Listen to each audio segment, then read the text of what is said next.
This conference will now be recorded.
is a mic, Bruce, on this computer.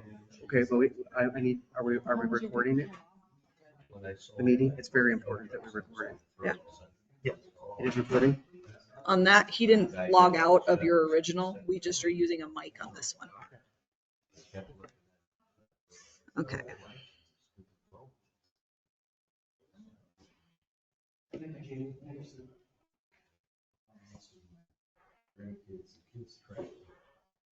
Okay, so Jessie just texted and said she can hear us now. I'm gonna try Randy.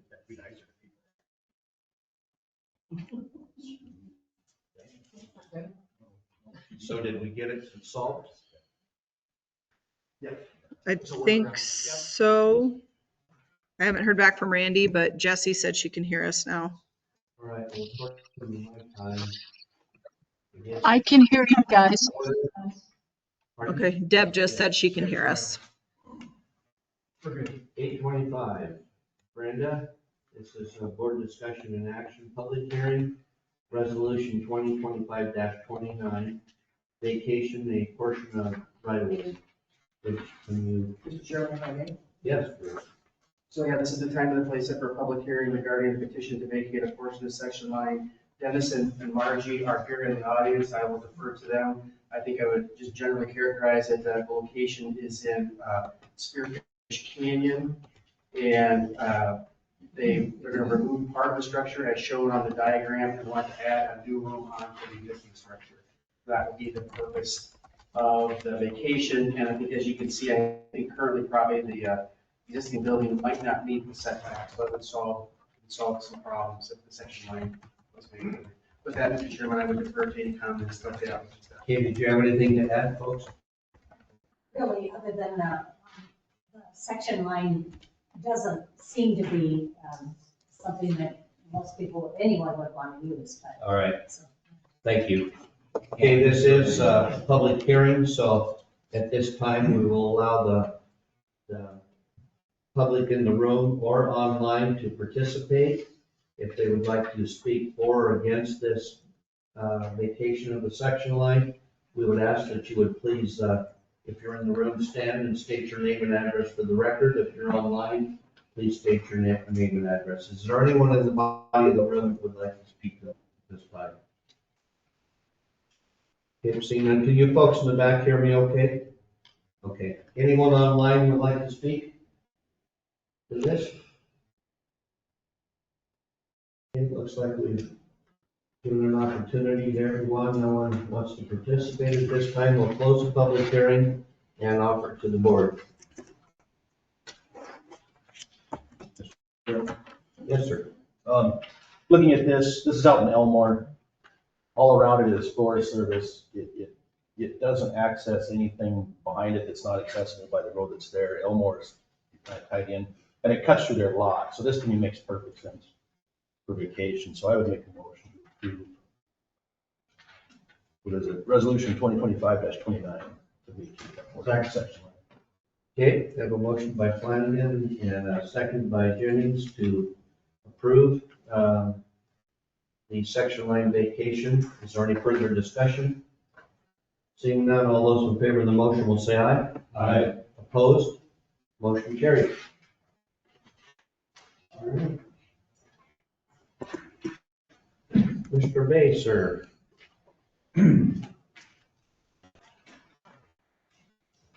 I don't really have any permits or any kind of utility issues or anything like that. We did receive yesterday the signed documents for the Schedule A cooperative agreement with Forest Service, and that will be run through 2030. So that's been received. I got Tim here. We have a change order to the Public Service Safety Center, our utility building out back. We did have some issues with some of the roofing materials and some electrical, and I'll let Tim tell you about that. Tim? So the first item on the change order, the 11,800 for the electrical, So when we put it out to bids, the electrician bid it off of the drawings that RCS gave them. And they didn't have the as-built drawings. So he did not know that he had to run the wire 280 feet and that there was not a transformer set.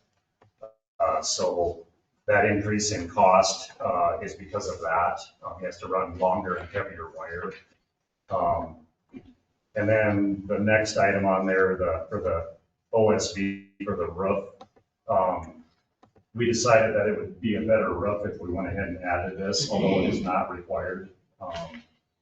We feel the roof would be a lot stronger. So that amount there, the 6332, is for the labor, and then we're gonna buy the materials, which is also listed at the bottom off to the side. He didn't include that in the total because that was not in the bid from Cleary. So the OSB is not required, but we feel it would make for a better roof system if we add it. Well, I think up here in the snow country, that makes good sense. Yeah, Tim, I think, Mr. Chairman, I think the OSB is $1,600 to buy the product. Right? yeah, the material is $1,600 for the OSB and the underlayment that we'll buy ourselves and have it brought up here.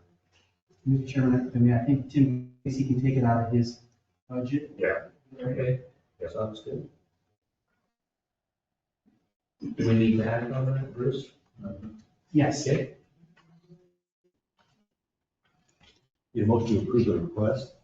So, second. Okay, we have a motion by Flanagan, seconded by Jennings to allow the extra. Any further discussion?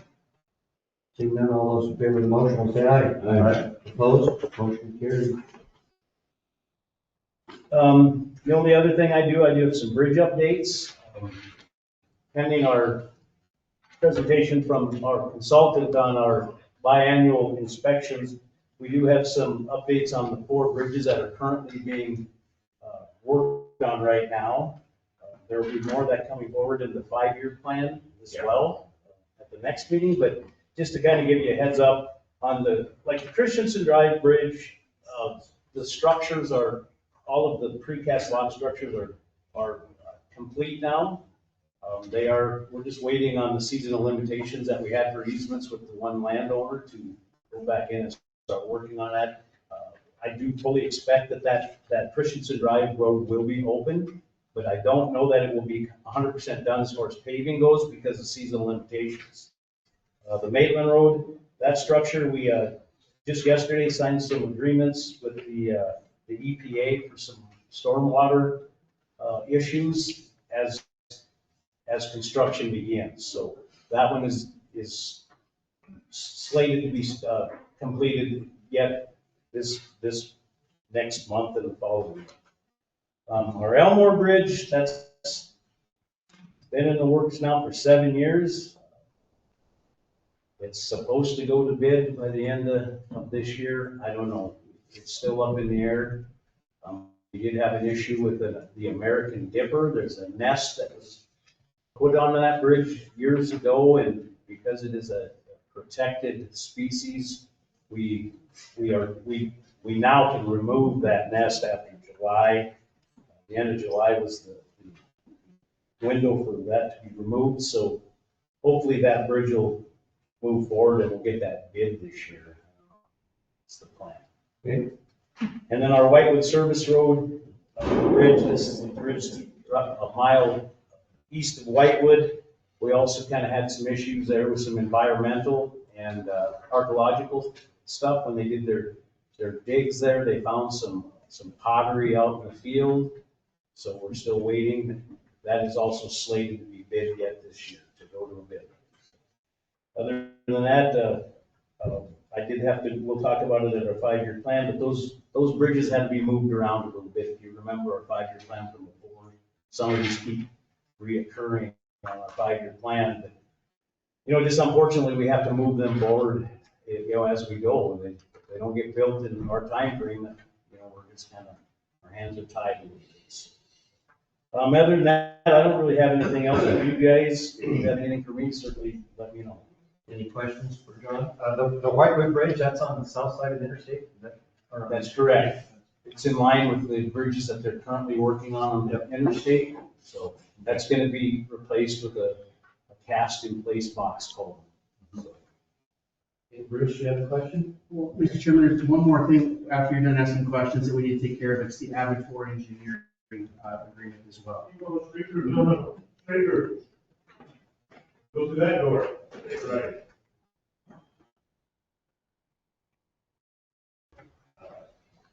Okay. Commissioner Jennings. Later on, we'll have a public hearing for a conditional use permit for development. Have you looked at the road up there and the proposal from Kroll of doing some paving? And have you have an opinion on that? We have some preliminary inspections that we did, yeah, as far as some right of way and some things like that we have. Okay. And I do believe what Bruce is referring to on our Avid Forest for some site work out here for this building as well. I overlooked, my apologies. And Tim can refer to that as well. Hey, Tim, you want to go ahead with that? So we're gonna dig, so the utilities already ran for the new building, the power and the gas and data. We're gonna dig the water and sewer line in ourselves to save a little bit of money. So we solicited Avid for Engineering to do some site work layout for us so that we know where to dig and how deep, so we can get these utilities hooked up, the sewer and water. So they have gave us a quote, a not to exceed price of $8,500 to do the site work for us. So that's what we're asking for with that. Step out of my budget. Yep. Looking for a motion to authorize the chairman to sign the agreement. All right. Second. Okay, we have a motion by Tisdale, seconded by Flanagan, to allow me to sign the agreement for the work we performed. We have further discussions. Do you have an estimate of what the pipe will cost?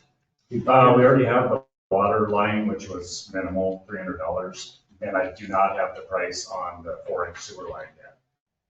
I'll get that. That's part of what we need from them, is the estimate of, that would be part of their service. Yep. Commissioner Flanagan? Do you anticipate the possibility of rock at that depth?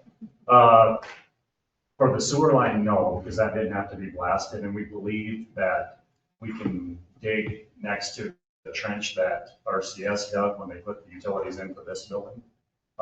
Worst case scenario, we're hoping if we can only get the water line down 4 feet, that's fine. We just have to insulate it. So we're hoping, no, we don't have to deal with any type of rock. They'll do a utility locate too, right? Yep, they'll do the whole layout to make sure that we're getting where we need to be. And Okay, further questions or discussion?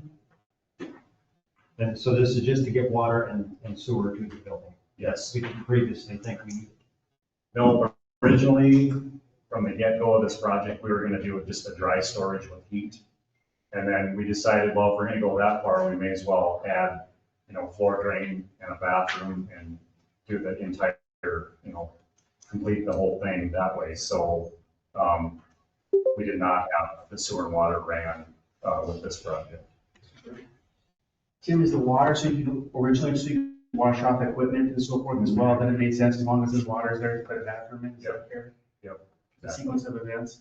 Okay. All right, we've got a motion, correct?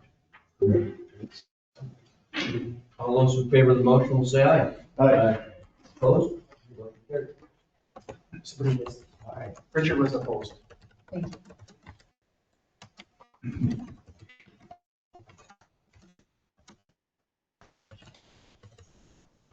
Anything else, John? That is it for me. Kim? Please, sure. Okay, we've got a short agenda today, and the next item is the public hearing, which is scheduled at 9 a.m. So we're gonna go into recess until 9 a.m. So give everybody the opportunity to be here.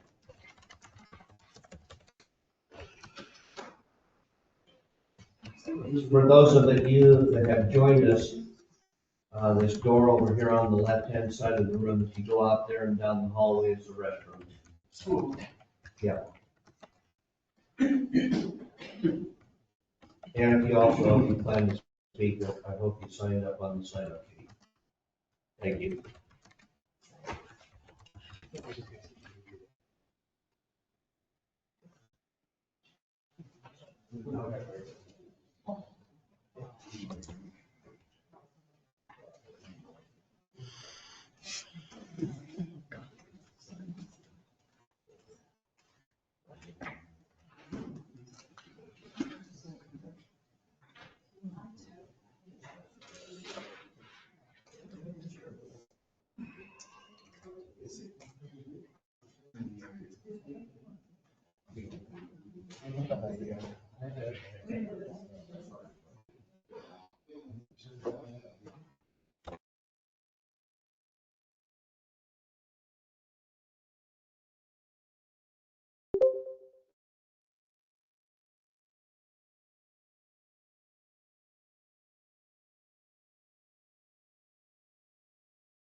Hello?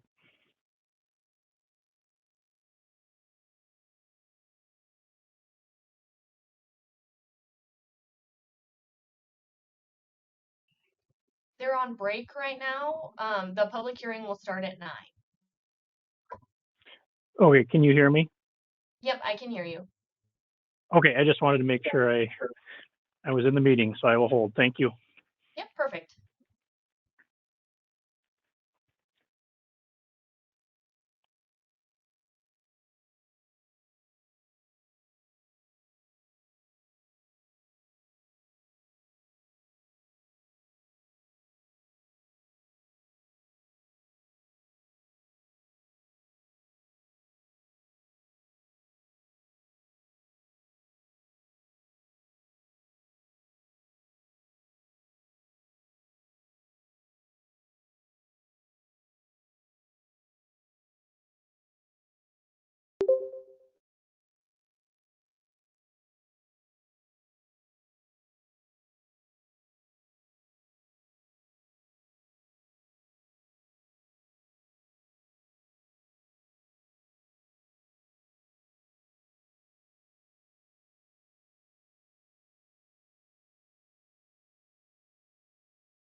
before the scheduled public hearing, but there's a little bit of housekeeping I'd like to address. For those of you that have just recently got here, there's restrooms out that side door and down the hallway. I want to ask that when people are speaking, for the folks in the audience, to please not make any noise or comments. It's hard to hear, for everyone else. We'll call upon those. I think we've got a list made of those that want to testify. We'll ask you to come up to the podium and please state your name and address for the record. And these things can become contentious, so I want to ask, we're all neighbors, pretty much everybody knows one another. Let's be kind today. I don't want to have any issues or problems. Don't pick a person out and start going after them, because we're not going to allow it. With that said, it is, yes, please make sure all your phones are on silent or whistle, please. The online people, when the time comes, if you'll flag yourself on the chat line, Amber will let you know. She'll call upon you to speak at that time. So, well, also for the board members here, we do have a couple folks from DANR that are listening in. So if the board members on the county commission here have a question, they'll be there for us to ask a question. So at this time, I would ask that someone make a motion that we recess as county commissioners and reconvene as Board of Adjustment. Okay, motion by Flanagan, seconded by Sleet. All those in favor of the motion will say aye. Aye. Opposed? Motion carried. Also, today, this hearing is on the gravel quarry. It's not on the Board of Adjustment. So please keep your comments and questions pertaining to the gravel quarry. I don't know if I'm forgetting anything. Yes, if someone gets up and speaks and touches heavily on a certain aspect of the topic, we would ask if that's what you're here for, if you'd stand up and just agree with it or disagree with it. Please don't. We've been through quite a few of these hearings, and there's no sense in beating a dead horse to death here. So at this time, 9 a.m., this is the time and place for the public hearing on the delivery of the planning and zoning board recommendation on CUP 498. Amber, do you want to start us Yep, out I on can. this, please? Conditional use permit 498, it's for Larson Family LLP and Kroll Inc. Everybody knows the location of it is off of Homestake Road. It is for a small scale sand, gravel, and rock extractive industry quarry. The total acreage is 101.63, but it's a 10 acres at a time is what can be mined. The public hearing is today. There in the packet, you had the digital copy, which was basically the big packet, looked like this one. It's available online. There are a few packets at the back of the room, but that is what was presented. We also had a submission of proposed findings and facts from the attorney. We request those usually prior to the county commission meeting. They actually did do their first draft set prior to the planning and zoning meeting, and then they did an edited version in front of county commission, so they can do it both ways with the Board of Adjustment. So they did do that. Opposition letters, I'm just going to read a list of those that we've already received, and you guys have copies of those. So everything from the planning and zoning meeting, we always forward those on. So we had an email from Barb Running, Bonnie Gebhardt sent 2 of them, Bruce Wing, Cheryl Valatis, Cindy Upchurch, Eric Van Horn, Gerald Marslin, Greg Moselle, Janelle Powell, Kristen Wing, Liz and Harvey Fair, Matthew Hensley, Naomi Merchant, Pat Rogie, Sabrina Heredia. I'm probably not saying these names right, I apologize, but Shelby Lund, Steve Beck, Tim and Christy Pert, Todd Akes, William and Sandra Johnson, Kristen Matsuda, Joseph and Becky Lowell, And then after that meeting, we also had a letter of support from Eddie Farms. And then since that meeting, we have received an additional letter from Barb Browning, Bestie Biggerstaff, another letter from Bruce Wing, another letter from Sherilyn Vladas, a letter from Emily Bush, another letter from Eric Van Horn. We had one from Jane White, Joe Vladas, Judith Lamb, another letter from Kristen Wing, another letter from Pat Rogie, another letter from Tim and Christy Pert, another letter from Todd Akes, and another letter from Steve Beck, and then Darcene Mitchell. And then we did receive a letter of support from John Haug. And then I think that's everything to date as of this morning at 7:52 a.m. Other than that, I mean, I wasn't planning on going through the packet in general. The landowner and Kroll is here if you want them to make a presentation. With all of this, the conditions that the staff put on it are on here. Obviously, you guys can look at those and edit them if you want to. There is going to be one change on that. The minutes are also included in here for your review if you need them. But that is all I have unless you have questions specifically for me. Brian from Kroll, would you like to give us a short presentation, please? And I would ask that everyone speak loud when you come up to the podium. I hope everyone in the room can hear us. All right. Very good. I'm Brian Marchand. I'm General Manager for Kroll Incorporated. I live at 685 Government Valley Road, Sundance, Wyoming, 82729. And we're here in front of the board today requesting a conditional use permit for gravel pit, Homestake Road. The gravel pit come through this current board a couple of years ago. It's the same request in its entirety except for one change. I'm requesting the ability for local deliveries to go north and east down Homestake Road. And Wyoming deliveries to go to exit 2.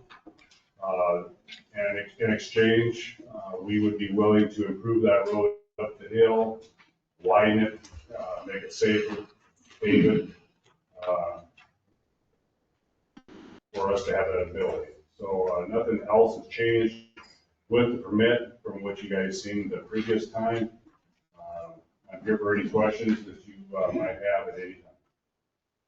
Okay, thank you. And when you do come up, please address the board and not the audience. Mr. Larson, would you like to speak at this time? Now we'll speak for the family. All right. Good morning, I'm Savannah Larson Durst. My address is 10437 Homestake Road. I'm representing the Larson family today. I think the Black Hills Pioneer wrote a really great article laying out the facts of this pit, so I will not be going into details about that at this time. I'm here to express my support for the proposed gravel pit. My family has ranched in Lawrence County for 6 generations. Our home is near an existing quarry that has never caused any problems.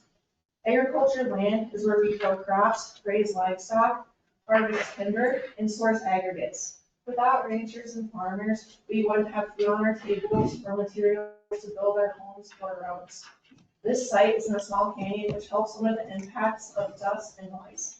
Gravel extraction here will save on transportation costs, reduce truck traffic, cut emissions, support our local tax base, and once the work is done, the land can be reclaimed and returned to productive use, and sometimes even improved. Rock quarries have long been an allowed use on agriculture land, and with proper insight, this project can be a win for our community. Thank you. All right, thank you. Amber, do you have the sign-in sheet there? I do. Yep. Can we just go down through that to allow folks to speak? Yep, we can. Can you go ahead and just call Okay. out a name and we'll start there, folks. I think we'll actually start because I had only one online so far that has said they wanted to speak. It's Neil Bowman. So if you wanted to turn your mic on and go ahead and speak, that would be great. Can you guys hear me? Yep. All right, Neil Bowman, 19864 Datum Creek Place. I am Can't hear it. Neil, could you give Can- your address again, please? Speak up a little bit. Okay. Let me see how I can do that with my mic. Just a second. Go ahead and go with other people. I can do it here in a little bit. Let me get my settings up. There we go. Neil, go Can you ahead. hear? We turned it up on Is this that end better? too. Okay. There you go. Thank you. All right. I don't know how to put this.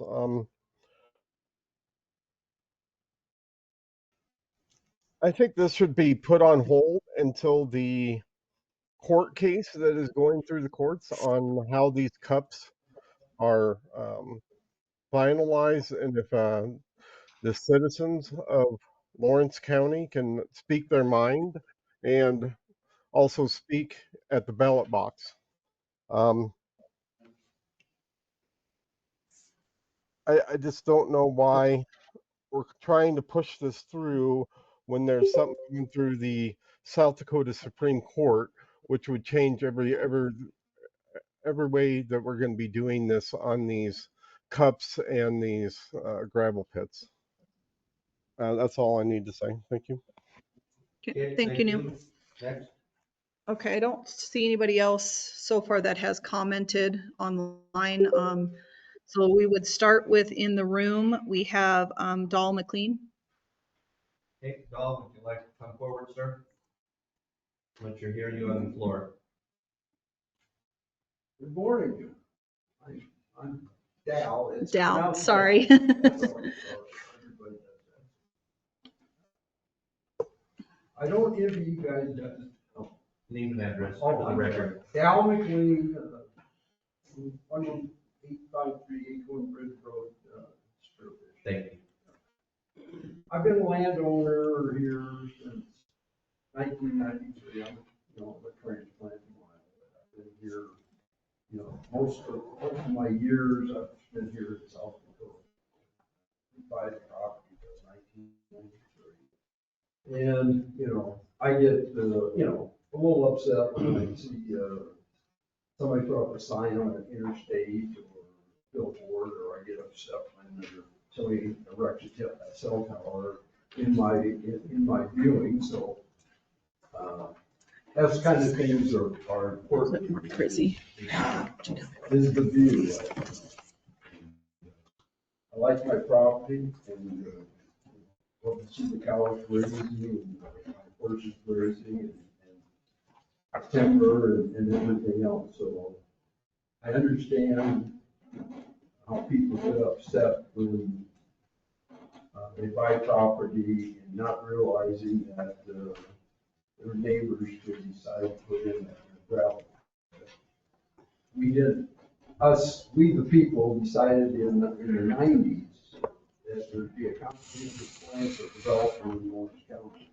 And it was from Spearfish out, Whitewood out, Lead out, Deadwood out, and all this stuff, all this development, all of a sudden just started popping up all over, and then the next, somebody wants to do something with their property, and then they have all these developments that have been authorized and put in, not realizing that a neighbor could want something that they wouldn't agree with.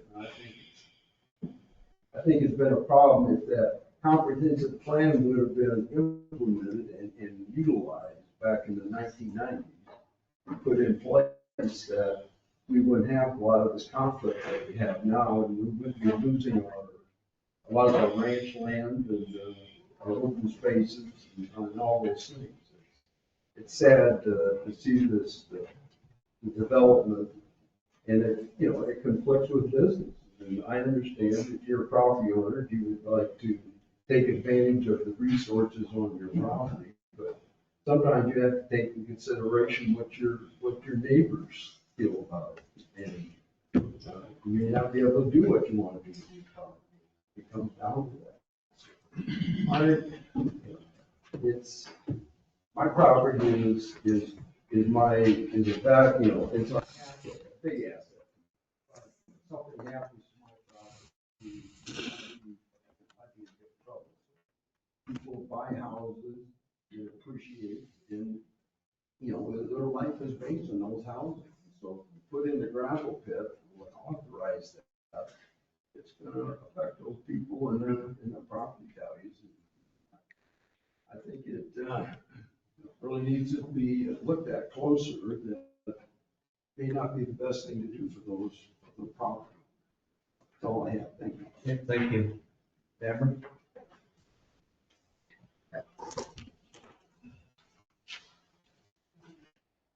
Steve Beck.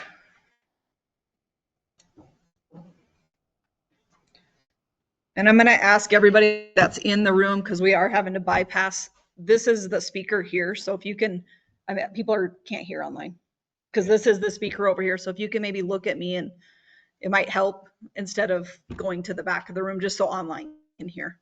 Okay, Thank you. I appreciate it. sure. Talk right at the 22984 Cedarberry Road. So, gentlemen, I'm 3/4 of a mile away from where this proposed pit is going. And we're building a house, and we've noticed or noted where the prevailing winds come from. Typically, it's west, northwest.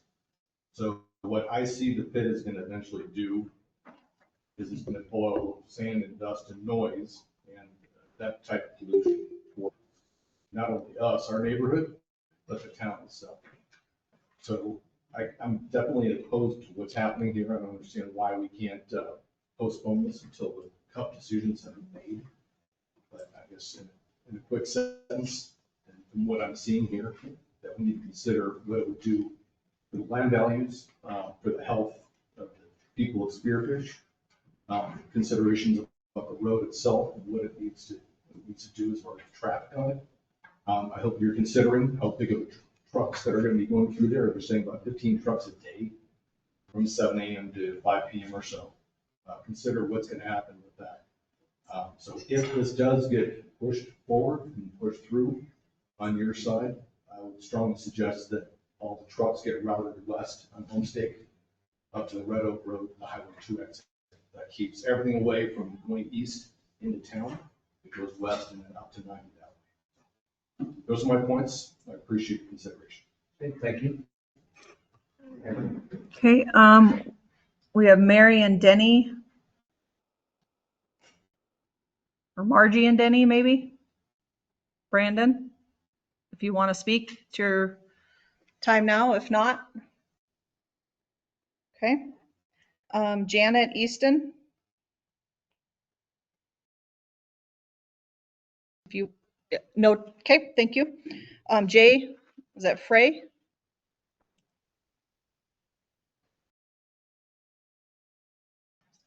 J. Fry. Fry. F-R-E-Y. 19977 Gobbler Road. I oppose the pit. I live approximately a mile. I think it's east of where the proposed pit is going to be. My wife and I have to say that I'm a new resident to South Dakota and Spearfish. We moved here about 8 years ago, and we built our dream house. And we feel like it's been sort of a switch and bait situation. It was the property that we purchased is wonderful. The house we built is great.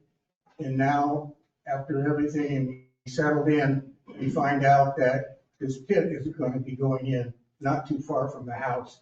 And I agree with the prior speaker that the winds prevail and we get heavy wind from, and I have a view of the direct view, unobstructed, of the road that the pit is going to go onto. So there's nothing, there probably won't be anything built between our home and that area because we have a ranch right behind us. And then the Cedarberry development on the backside of that, and then Homestake Road. So thank you for your opportunity to speak, and again, I oppose this. Okay, thank you. Thank you. Thank you. Karen Turgeon.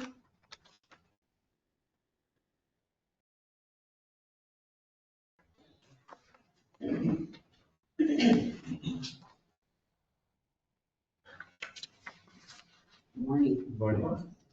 My name is Karen Durgan, 19963 Merriam Loop. My challenge in life has been to inspire and lead children to love others as they love themselves, teach integrity and respect, and when not in the classroom, to be a good citizen and live that life. As I taught some of your children and family members, I know they came from good homes with great values. Now we have been challenged to protect the health, safety, and welfare of our neighbors. Because the citizens have cared about these values, they have already voted to say this location for a gravel quarry is not suitable.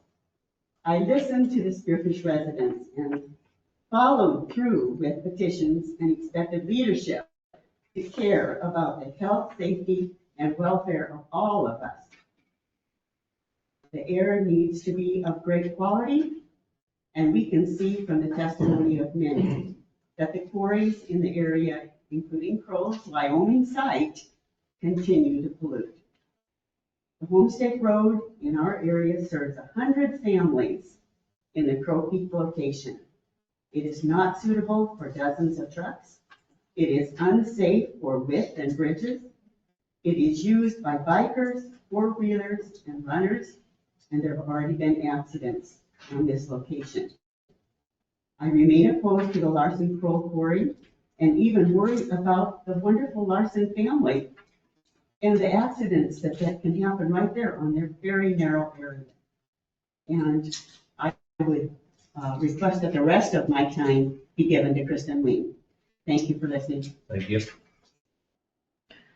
Okay, Les Turgeon.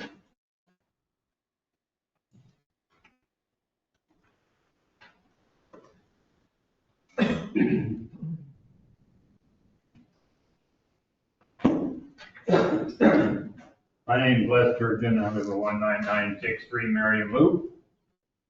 And I don't know where to start because there's so many legal issues here. I would hope that you would take time to take a look at them. One of my questions would be, is if Mr. Sleep and Mr. Ewing should be sitting on this board this time for conflict of interest. Nobody has mentioned a conflict of interest. However, I could probably say all of you have some conflict of interest, or otherwise you'd be doing what our Constitution says, we the people. You would be raising us, the people, instead of special interest, which is what you're doing. The other thing I need to talk about is that road. I say, and we're talking 15 trucks a day, talking with 30 tons of load.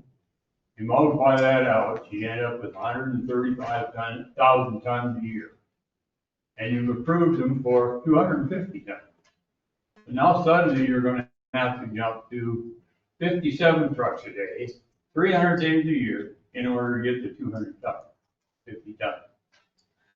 And you really need to stop and put some pencils to things and give some consideration to what the people want. The one that they've already issued, one of them was over 1,700 people, and there's been two over 1,000 people. And you're supposed to be here representing the people, not special interests. And it really is disturbing to see people that know, guys that know, went through with, not standing up for the people.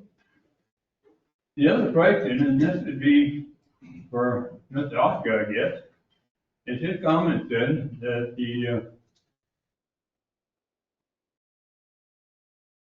county commissioners were never legally allowed to issue a conditional use permit. And yet you said the board has a board of conditions. You've issued over 500. Now something's wrong here. Somebody's speaking out of both sides of their mouth here. You can't have one thing that you people as county commissioners are not legal and turn right around and do it. Sir, I specifically asked when we began to address your concerns to this gravel quarry, not the Board of Adjustment. Please keep your remarks and comments to the topic. I will do that, except we're talking about the quarry problem and talking about the Board of Adjustment. I'm not talking about the board member. It's talking right here. It's also disturbing that from past, when you talk to, interview, Brandon Flanagan said, I believe we live in a unique area and must continue preserving and fostering this, representing Lawrence County. Well, we know he didn't do that. Do we? Eric Johnson said, respect the culture of current residents. We know he hasn't done that. So, you know, you speaking out of both sides of your mouth when you do that. And Okay. it's really hard when I know people. Please, I'm gonna ask you one more time, stick to the topic. Don't take personal stabs at the board members. That's not what this hearing's about. It's I about just the read board. what they said, not mine. One other thing that, and I'm not sure that Mr. Larson is aware of, but because there's two different aspects to this. Number one, the loss of value. Two things, one will be the loss of taxes on it. We got $1 million homes that are not very far away, and according to the scientific studies, they'll lose about 19% the minute that goes in. For a $350,000 home, they're gonna lose $67,000. On a $1 million home, they're gonna lose $190,000.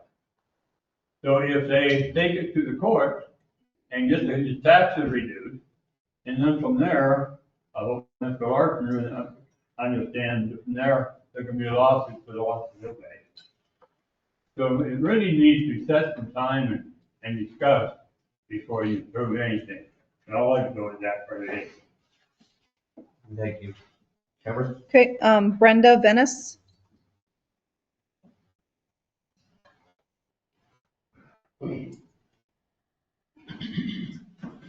Brenda Venice, 19890 Gobbler Road. And I oppose the gravel pit going in where it's at. And I yield my time to Christine. Okay, thank you. Lynn Levingood.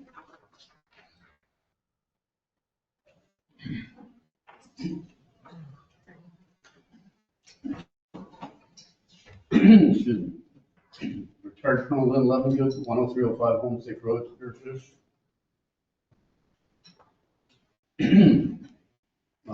First of all, I would ask the Board of Adjustment member Ewing and Sleep to recuse themselves for current conflict of interest. They both own adjoining property to the mine site. And at previous hearing, Mr. Sleep had said that he wanted his land mined. And Mr. Ewing recused himself on the previous go-around of this exact same issue. And at that time, he was leasing the property that he now owns and joins the current mine site with that issue. Yeah, that's enough, sir. This new pit is not needed. Kroll is opening and developing two pits at the end of Rifle Pit Road, which is about 6 miles into Wyoming, where they could their haul route to Spearfish would be on I-90 and not be at risk to pedestrian and traffic on gravel Homestake Road. If this mine is passed, it will look like exit 55 near Rapid City, where the densest plumes of dust appear daily moving west to east. When Henderson County Commissioners or the Board of Adjustment, I don't know, modified their conditional use permit, then, like a good neighbor, coal mining was there to sue the county, Pennington County, for $10 million. If you drive to Sundance and you see the huge dust plume at the end of Rifle Pit Road, about 6 miles across the border, that's where the coal mine currently exists. It's operational, and they're developing 2 more. And that mine site, they violated the allowable emission standards, and they violated the 10-acre limit. Moreover, this particular line is going to have very little benefit to Lawrence County. As they testified previously, the trucks are licensed in Wyoming, and housed and homed in Wyoming. Drivers are largely in Wyoming, they are insured in Wyoming, they are fueled in Wyoming, and repaired in Wyoming. If this mine is to be treated equally with the other mine on Homestake Road, the haul agreement is 5 cents per ton. And so for 30-ton loads, Lawrence County would get $1.50. And that would take 60,000 loads to pay for one $90,000 mag chloride road coating. That's 4,000 days of hauling, which is 13 years to pay for one mag thing. Moreover, the crossings into Wyoming. Moreover, the interstate commerce law provides that all the material they haul into Wyoming is exempt from state and local taxes in South Dakota.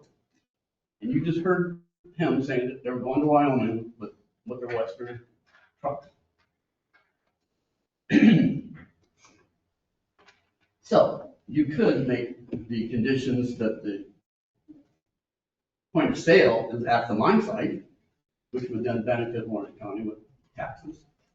But if you did that, my guess is, like a good neighbor, coal mining would be suing Lawrence County citizens like me that pay taxes because they want to pay Wyoming taxes, which are a lot less than South Dakota. So what is the benefit to South Dakota? Nothing. Except the Lawrence County safety of the citizens is your job, number one. And for that reason, the risks are far outweigh the benefits. Let's talk about rock crushing. First of all, rock crushing should be done, this is the 21st century. Rock crushing should be done inside a closed portable building with water spray so that the silica dust is not allowed to escape. Portable tubular frame poly-covered buildings exist in the industry that easily cover all crushing operations. They make them big enough to cover airplanes. They should be required to mitigate noise and stop the dust plumes. So if it's done inside, it would be less noise, no dust. And it's just a portable building. Off the side of this room, a little bit bigger. It's done, I've seen them in other states, I've seen them in other. The noise, people say I'm against mining. No, I love mining. We need mining. We have to have mining. But if I can see it, smell it, hear it outside the mining location, then it's interfering on the quiet enjoyment of life of all Lawrence County citizens. Volvo, Freight make electric haul vehicles. You have no brake shaking, you have quiet haulage. Portable buildings would do away with noise and dust and silica poisoning into the environment around spearfish.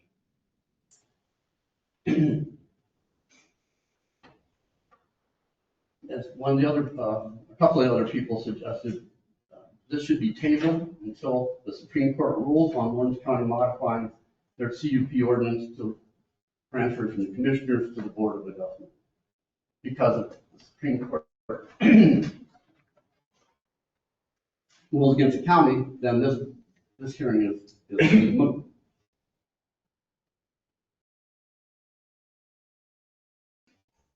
We believe that Kroll's application, which limits the haul route travel to 15 trucks per day, is absolutely necessary and should be mandated. I just currently looked at the proposed findings of facts and conditions. There's nothing in that limits the number of trucks. There's nothing in that requires noise abatement or mitigation. Nothing in that document requires dust abatement or mitigation. And it allows crushing operations from 6 a.m., unlike 7 a.m. that was the Planning and Zoning Board mandated or found and suggested to this body. And also they put in, they can do 24 hours of operations on the mine site administrative, so they can load trucks, they can fix trucks, they can do whatever they want to. And according to them, they want to start crushing at 6 a.m.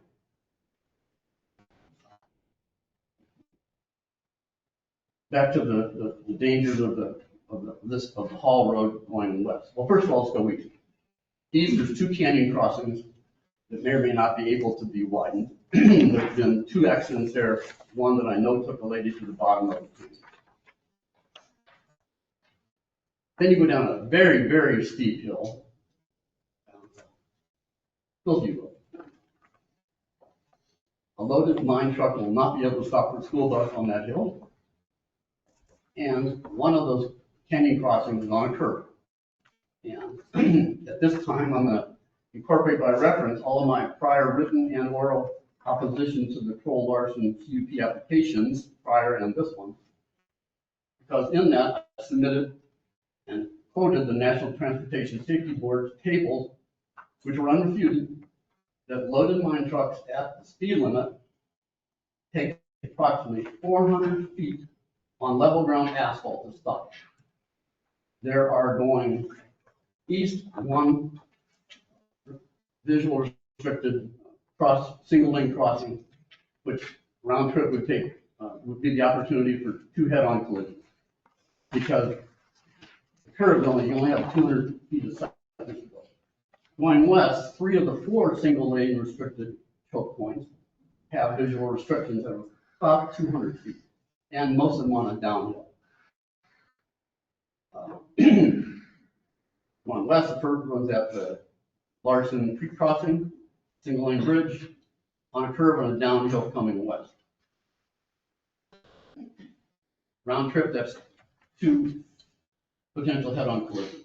The next one is at Datum Creek Road, where the Edward pit drives on to Homestake Road, and they have an uphill stop sign. They take the whole road to turn on to Homestake Road. And the trucks traveling over the hill only have 200 feet to avoid the head-on collision or the T-bone at the bottom of the hill where those trucks are entering the roadway. They can't stop on gravel and downhill at speed limit.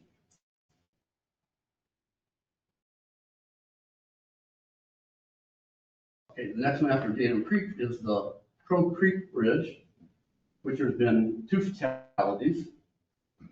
And it's on the coming east, it's on a downhill curve. And so the truck traveling west, the loaded truck traveling west of speed limit, do not see the cars coming to the west to avoid a head-on collision there. Another 2 opportunities for head-on collisions around the The next one is on Red Hill Road. That one you can see, the single lane bridge, you can see pretty well on both directions. But let's do the math. So 3 of the 4 visual restricted single lane crossing choke points. That's 6 possible head-ons per round trip of 1 truck. Times 15 trucks, that's 30 round trips, 180 potential head-on collisions per day, the risk. 1,080 per 6-day week, and 4,320 possible head-on collisions per each month.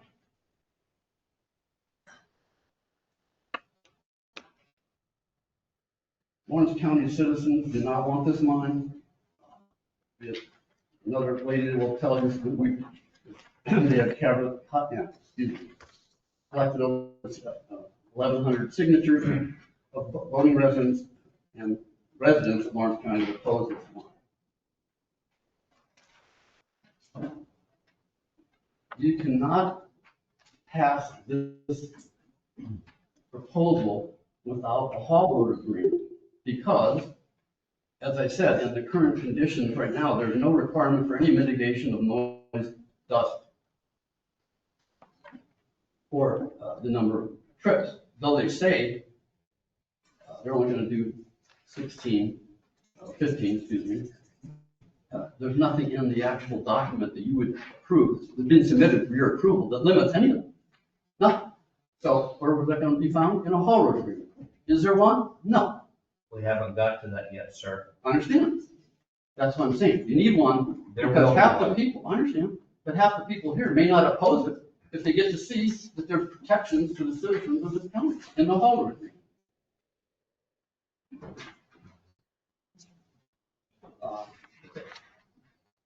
Penalties under 1123.002 is $500. So every time they put up a dust plume, they don't care. It's only $500.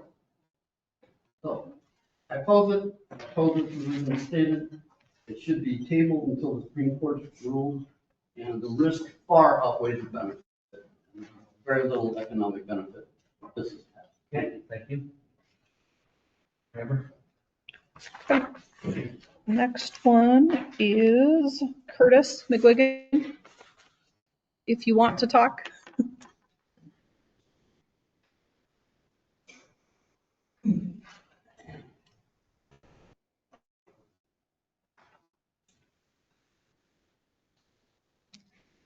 Curtis McGuigan, 50 Dairy Lane, Spearfish, South Dakota. Sir, can you say that again, please? Curtis McGuigan, 2350 Dairy Lane, Spearfish, South Dakota. I'm a farmer in agriculture. My son, the sixth generation, built up a house today. All of us here in agriculture have been here for that long. Love this area, take care of it. We're trying to do what's best for it. This is a great thing for the county and economics and the development, and we don't do this to do anything to harm or anything. Why would we be here for 6 generations if we were doing that? That's all I have to say. I approve this. Thank you. Remember? Mike McGuigan.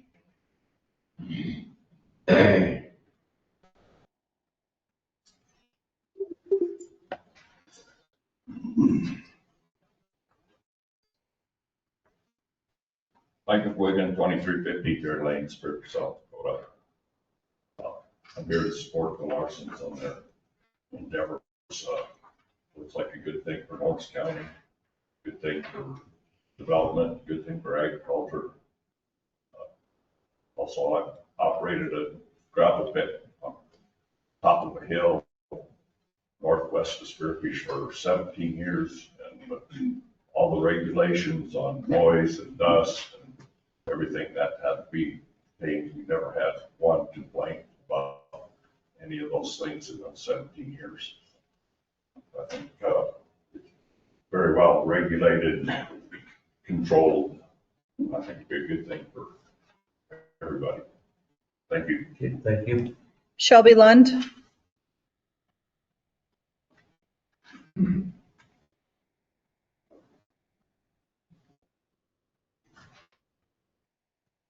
Good morning. Good morning, guys. Shelby Lund, 19939 Red Hill Road, Spearfish. I'm here to ask the board to represent me and the fellow Lawrence County people. I do oppose this gravel pit. I grew up on a gravel pit, and it's dirty, nasty, the trucks are terrible. So I do know a lot about it, the gravel pits, and we already have 2 in our area where I live, and that's enough. I have talked to one of the gravel pits that is in our area, and they did tell me that they do have enough gravel, limestone to support our area and our growing area. So I just want to mention that. But also, you know, and I do respect the generation, 5-year generation. That's a beautiful thing. But I did purchase my land. I work hard at my land. And it's something I'm here to protect. That's my goal, is to protect my land that's out there west of Larson's. And my children ride the school bus on Red Hill Road. there is, like Amanda's saying, there's blind spots. They will be driving in a couple of years, and it is scary. Those loggers, those trucks go fast, they don't mind, they take up the whole road. There's quite a few blind spots on those roads, and so, I do see accidents in the future with it, and it worries me. And so I just hope you guys take us citizens in consideration when making your decision. And thank you for your time. Thank you. Ever? Naomi?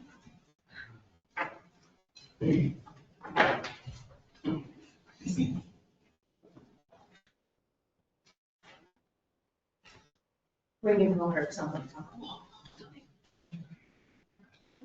Having it near jail, kind of scary. Well, gentlemen, good morning, and thank you for the opportunity to voice Name and my. address, please. Oh, sorry. 19941 Gobbler Road, Spearfish. Your name? Naomi Merchant. Okay, thank you. Sorry about that. Thank you for the opportunity to voice my opposition to cup number 498, the Larson Kroll gravel pit. How? How are cups being voted on when there's current litigation at the South Dakota Supreme Court challenging the Board of Commissioners administrative versus legislative decision to approve cups via a Board of Adjustment? If the court rules in favor of Save Centennial Valley, I wonder if the intention is to somehow wiggle a grandfather clause to proceed, or could this premature decision putting Lawrence County at risk of a potential lawsuit by Kroll? In my opinion, all cups should be tabled until a decision is rendered by the South Dakota Supremes. Yet, here we are again opposing the Larson Kroll pit for the third time. The overwhelming public disapproval of another gravel pit is clear, but this third time, the zoning ordinance was changed after the North Star pit suffered a loss at the special ballot election. There were cries of wasted taxpayer money to hold the election, and it was thrown at these accusations of wasting money was thrown at citizens for exercising their constitutional right to petition the government for a redress of grievances. And then to address wasting taxpayer money, there is a line item for elections in the annual budget every single year, which all of you sign. Good neighbors create better communities. Not so good neighbors create stressful communities and degrade quality of life. Just because someone has the right to do something doesn't necessarily make it right. Citizens are against cup number 498 because we all want to protect our peaceful way of life in a scenic and quiet environment. I, like most people, don't care what anyone does on their private property, as long as I don't have to see, hear, smell what they're doing, or have anything from their property make its way onto my private property. My private property rights should not be infringed upon. Approving this cup will do all the above and cause harmful side effects to our spearfish community. Complaints in the past about gravel pits have been scant only because those pits are not located in areas that's a stone throw away from housing developments. I think last year there was an article in the Black Hills Pioneer by Eric Jennings about community involvement in their local government. It belongs to those who participate, he said. We have, and it feels like it really doesn't matter. Mr. Jennings, I read you received training as a conflict resolution facilitator. Your training in this area would be a valuable asset that we could use for community conversation, I think. Pitting Lawrence County residents against each other tears a community apart. I've been threatened to my face for engaging in grassroots conversation with neighboring development about these pits. Yes, an angry man threatened a 4'11", 105-pound, 61-year-old woman. So just think about that. Did it get my attention? Absolutely.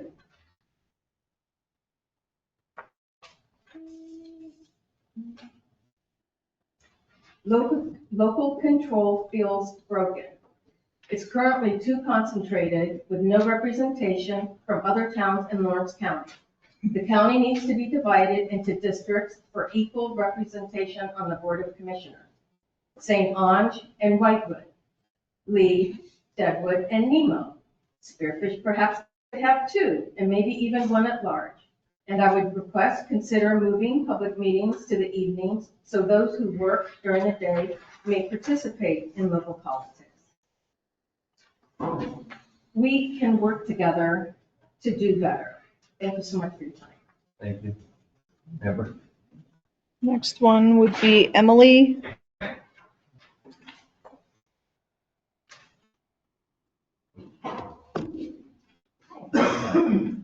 My name is Emily Pokar. I live at 10189 Homestake Road. I oppose this gravel pit. Sorry. That's okay. Voters have already rejected similar pits, and yet this application is here back before the same board. I'm not here to point any fingers or make any allegations against anything improper, but I simply agree with others that there might be circumstances surrounding this that could give the appearance of a conflict of interest, which would invite judicial review at county and thereby taxpayer costs. Additionally, there's already a gravel pit within a mile of this site. Adding another multiplies truck traffic on narrow roads with blind corners and hills, roads my kids walk on and drive on, my dog plays on, I walk on and run on, bikers bike on. It increases, oh sorry, let me go back. There's increased traffic on school bus routes and over narrow bridges to the west. And I wonder whether those bridges have had engineering done to confirm that they can handle the substantial load that this would cause. It increases dust and noise and further degrades farmland and the rural character that Spearfish has. That cumulative effect cannot be reasonably squared with protecting quality of life, protecting agriculture, and minimizing land use conflicts. Of course, we should be concerned about economic development, but we should also protect our farmland and preserve our rural character and discourage any incompatible development. Approving another gravel pit in this location tips the scales entirely toward development, in my opinion, and away from protecting the rural community that we have built here, or you have all built here. And on that note, I have not been here for generations, but that was my goal in buying here. Assuming my children and their children want it, we wanted that 5-generation farm. It's an amazing thing you have. And I'm here trying to protect that future for my children. And I think someone, just on another note, I think someone who's been here for 1 generation or less, or 5 to 10, deserves the same consideration because they're a member of the community, they pay the taxes, and they see the beauty that Spearfish has to offer.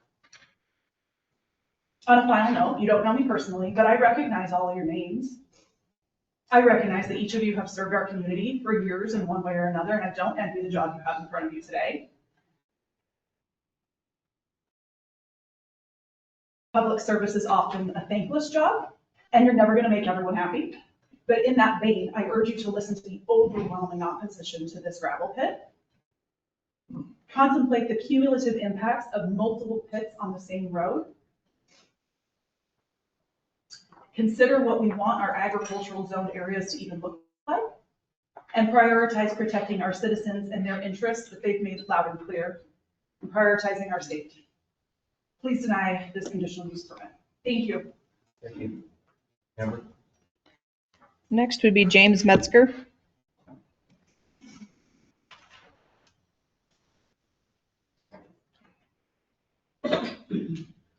My name is James Metzger. I live at 10563 Homestake Road. Not going to talk long, but we moved down here to South Dakota, roughly going on 5 years ago, from western North Dakota. As a lot of people know, North Dakota's oil rich stuff. A lot of people have mineral rights up there. I've never heard of a neighbor complaining about another neighbor getting mineral rights and not them. I do approve this. I think it's good for the county. That's all I have. Thank you. Thank you. Okay, Martha?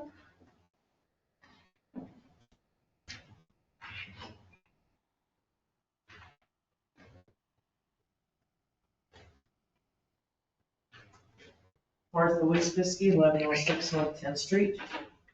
And I support the Larson family and this gravel pit. Thank you. Okay. Meta Halverson?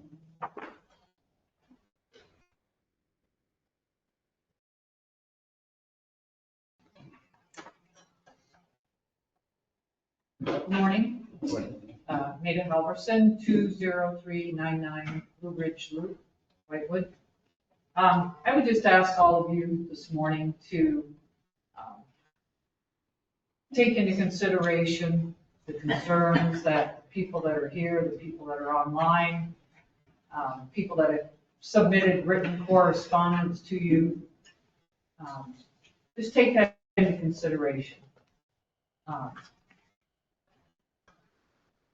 When this meeting is done today, if you are going to be voting on it, we'll see, but I have a suspicion that a prepared statement will be read. Thank you. Thank you. Amber? Okay. I'm going to ask a question and then you guys can decide. Kristen, do you want to go now or do you want to see if anybody else? I know you've had a couple people give you a little extra time. Would you like to wait? There's only a few left. No, I don't want to go. Oh, okay. So Kristen?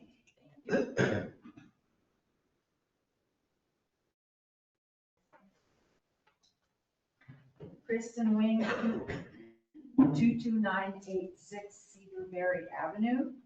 I guess I must be known for being long-winded because you've heard a number of people give me their time. I actually probably don't need it this time. I am going to read my remarks so that I can respect all the folks in the room and the time that they have.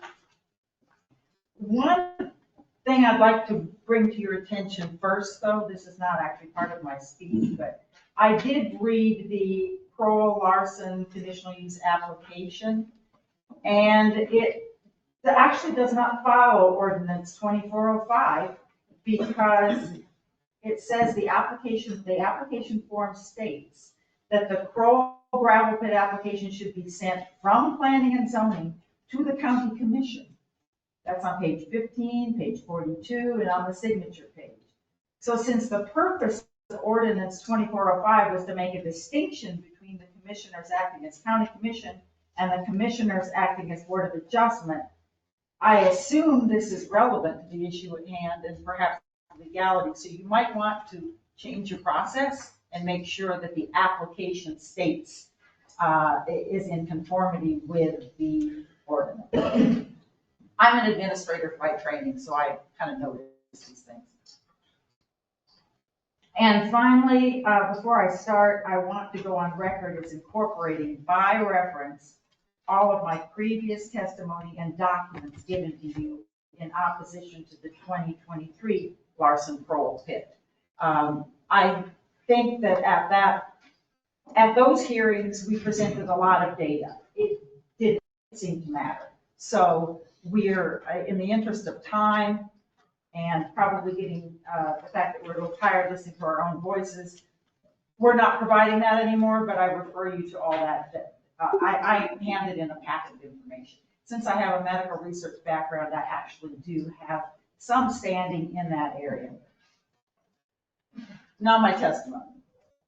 The state of South Dakota defines agricultural land according to South Dakota Codified Law 10-6-112 as the land's principal use is devoted to the raising and harvesting of crops, the rearing, feeding, and management of farm animals, the production of bees and apiary products or horticulture, all for intended profit.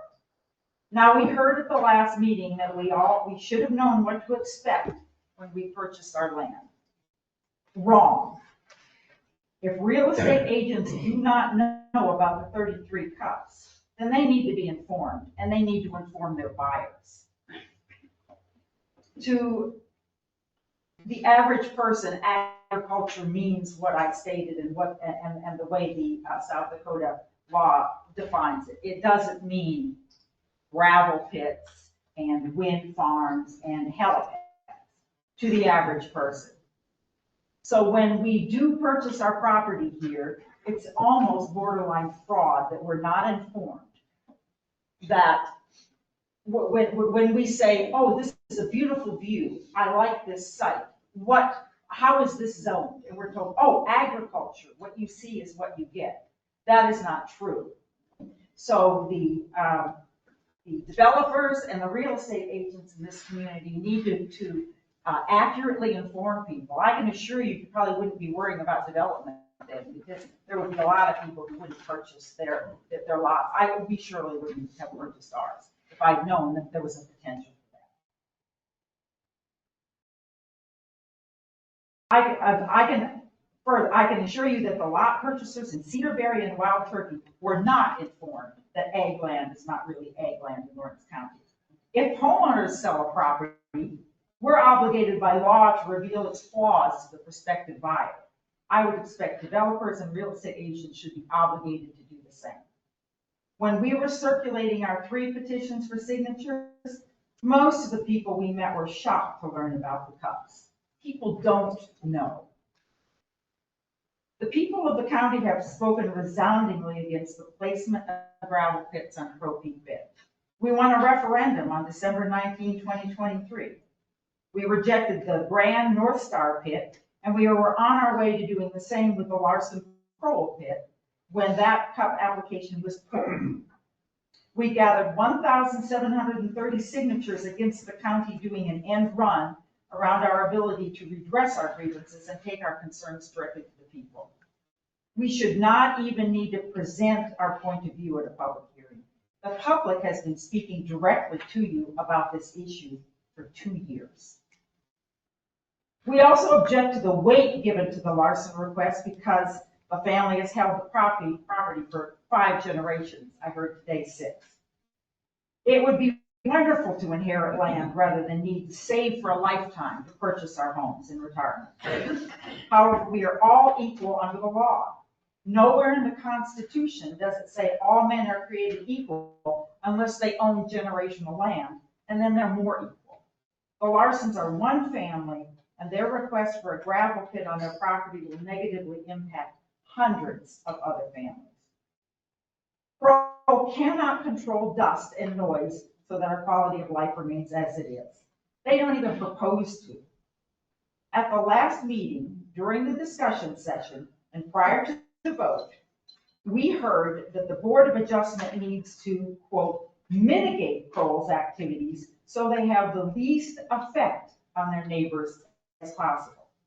And who determines this least effect? You have already conceded that there is no compliance enforcement process in the county. And according to the Pioneer article dated August 23, 2025, quote, the only way a complaint can be enforced is if we end up taking that person to court. Therefore, you have admitted in advance that you cannot, in reality, protect our health, safety, property values, and property enjoyment if you approve this application. You can only hope that we experience the least effect, whatever that is. Your own planning and zoning ordinance states that your purpose is to, quote, promote the health, safety, and general welfare of the county. It further states the regulations are intended to preserve and protect existing property uses and values against adverse or unharmonious adjacent uses. If you follow your own zoning ordinances, you cannot approve this cup. Yes, there are 33 potential conditional uses allowed within the Ag 1 in this county. It was implied during discussion at the last meeting that a cup application that fits into one of these 33 categories should be approved with mitigating conditions. Wrong. If a property fits one of the zoning requirements, then the county needs to apply the lens of no adverse impact or unharmonious use. You are elected to do a job for all residents of the county. You move the decision-making process from the county commission, which is elected, to a board of adjustment, which is appointed. But you argued that the board of adjustment members needed to be the county commission because you were elected and thus accountable to the people. Doublespeak. You have heard from thousands of voting residents on 3 occasions that we do not want another gravel pit because you cannot guarantee our health, safety, and well-being. Bottom line, there is absolutely no upside for existing homeowners if you approve this gravel pit. Only downside. We only lose. We are expected to accept the inconvenience so that the Larson family and Kroll, a Wyoming company with pits in 9 states and with deep pockets, can make a profit. We have as much right to enjoy our property and protect our investment as the Larsons. End of story. Okay, thank you. Amber? Okay, I think it's Paula. Oh, Paula Halstead.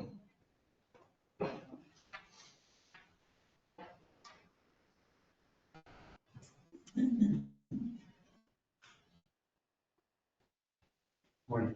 Good morning. Paula Halstead, 4425 Roosevelt Road. I'll keep this short. I approve the pit for the Larsons. And I'd like people to remember that a great part of selling this part of our country had to do with mining. Thank you. Thank you. Barbara Running. Hi.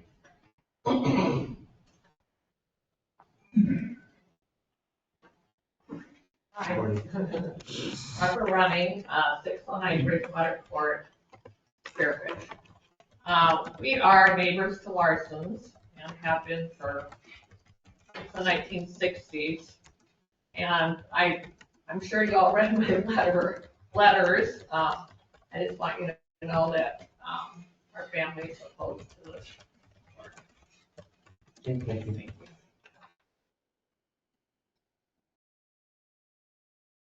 Doug Hayes. Okay.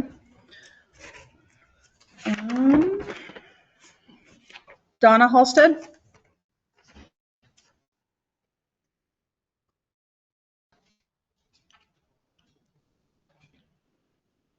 Good morning. My name is Donna Halstead, 126 Washington Street, Spearfish, South Dakota. I am in favor of the gravel pit. I wish everything else. All right, thank you. Okay, and then Mark Rizzi.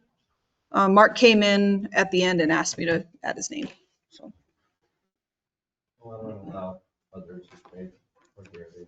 Yep. Okay, so you have the floor. I appreciate you guys allowing me to do this. I tried to get here on time, but they're doing road work on Brownsville Road. It took 25 minutes to get to. You made it in time. I tried. Mark Rizzi, 11457 Brownsville Road. First of all, I want to tell you guys, I really don't have a dog in this fight. But I've been watching, coming to your meetings and seeing what's happening, and I'm concerned about people of Lawrence County, which we are moving to. We're moving home. You guys authorize these CUPs, and I've sent letters, I've sent emails, I've talked to Bruce. Who enforces them? And what are the penalties for not being compliant? And nobody has answered my questions. And why? In order for these CUPs to be effective, they have to have, and I'm not being negative here, I'm just stating a fact. In order to have a speed limit abided by, if you don't drive the speed limit, you get ticketed. I sat here and watched you guys change the CUPs of a gravel pit that I live next to, that hadn't been compliant in 30 years, and change it so they're compliant. Instead of saying, you even took out a condition so that they could be compliant. And I'm looking at it and going, is this what these people are going to expect with the Larson pit? Well, you're not compliant, so we'll just change it. These have to have teeth. I'll work with any of you or all of you on this. Like I said, I don't have a dog in this particular fight. The challenge here is protecting the people and providing for the growth of the county. And it can happen both ways.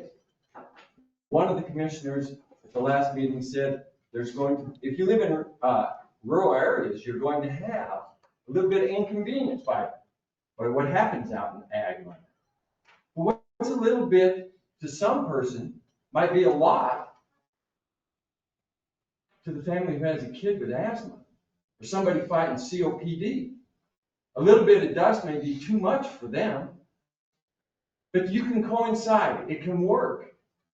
But you guys can't put the cart before the horse and approve CUPs without having these things in place. Because if you do, you have no jurisdiction. There's no recourse for not being compliant. So another thing I want to bring up. They bring up the silica. Kroll brought up silica. The gravel pit that I live next to is very high in silica.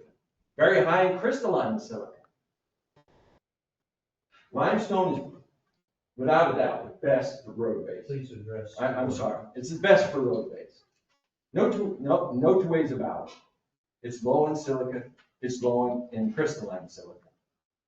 But not all limestone is created equal. Some limestone has more, some limestone has less. Why not require, before they start crushing this, tests that show how much crystalline silica and how much silica content is in the limestone so that the people know. Put their minds at ease. Because some of it's more toxic than other. At the last meeting, one of the Kroll people brought up that silica is the new buzzword. It's not the new buzzword. Tell MSHA, OSHA, the CDC, American Lung Association, National Cancer Society, Department of Health and Human Services. Tell my grandmother, who, if you could, my grandfather died of silicosis from silica. It's not a buzzword. I take offense to that. And everybody in Lawrence County should take offense to that. That's trying to sugarcoat something. Bruce Alka said that we need to be the eyes and ears of the county. If you see something, call in. At the last meeting, planning and zoning, they said, come in, sign a complaint. Put your name on the dotted line. I did that. Not too long after I did it, I get a phone call from a fella that says, you better stop this complaint and drop it now. You might find yourself in a medical helicopter on your way to Sioux Falls after we beat the hell out of you. That's what I got. They said, we don't need you in this country. We don't need you here. We don't want your type here. Ran into a friend, Cool Deadwood Nights, last week. Lives up here, been here for years. And he says to me, oh, here comes the talk of the town. I said, what are you talking about? He says, you know how many people you've angered over filing a complaint against the Hall's Pit? I said, what do you mean? He said, they didn't anger me. Your complaint didn't do anything to me. I don't care. He said, well, we're still friends. He says, as a friend, I'm telling you, watch your back. Every time I go to the grocery store now, don't you think that's in the back of my mind? I'm walking to my car after Cool Deadwood Nights in the dark. That's in the back of my mind. Am I going to get jumped? I get a phone call saying I'm going to be life flighted to Sioux Falls after I get the hell beat out of me because I made a complaint. Why do you expect the people in the county to do your job? Your job is to protect people in the county. And if you enforce these CUPs, then it takes that responsibility off the people in the county. I sent you, Mr. Ewing, I sent you an email that said there's ways to go to fix this. Hire somebody. All these CUPs charge them. There's other ways to raise revenue to pay for that person. It's not a tough problem to solve. And I'm not here to complain. I'm here to solve problems. Everybody can live together. It just takes time, and it takes a little work, and it takes a little effort. This is what it looks like at my pit. Not my pit, pit across from me. They said, oh, we didn't see a dust problem, and this is blowing right to my house. Is this what the people are going to look at? Is this what people are going to see from the Crow Pit? I hope not. Okay.